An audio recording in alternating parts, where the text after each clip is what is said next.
Hello and good morning. সকাল সকাল উঠেই গরম জল আর তার সাথে ছোলা বাদাম খেয়ে নিয়ে বিছানাটা পরিষ্কার করে নিলাম। আর এই কদিন যেহেতু আমি টিউশন পড়াতে যাচ্ছি না, তাই অনেকটাই লেট করে উঠছি, যার জন্য আমি বিছানাটা পরিষ্কার করে নিচ্ছি। আর তারপরে এখানে সমস্ত জামা কাপড়গুলো ভাঁজ করে জায়গা মতন রাখলাম। এখানে দেখতেই পাচ্ছ প্রচুর জামা কাপড় ছিল। আর তারপরে মা ব্রেকফাস্টে দিল পাস্তা। তো আজকে অনেক রকম সবজি দিয়ে মা পাস্তা করে দিয়েছিল। এটাই খেয়ে নিয়ে স্নান টান সেরে একদম রেডি হয়ে গেলাম।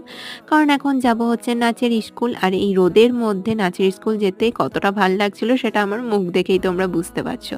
যাই হোক, তারপর নাচের স্কুল থেকে এসে নিয়ে একটা সুন্দর লাঞ্চ করলাম। আর আজকে আবার বাবা অরুণ আইসক্রিম এনেছিল, তো সেটাই খেয়ে নিলাম লাঞ্চ করার পরে।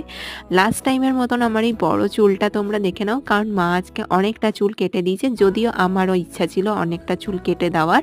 তো বেশ অনেকটাই ছোট করে দিয়েছি চুলটা। কেমন লাগছে অবশ্যই কমেন্টে জানিও। তারপর আবার একটা আইসক্রিম খেয়ে নিলাম। Okay bye. আর লাইক করতে একদম ভুলো না কিন্তু।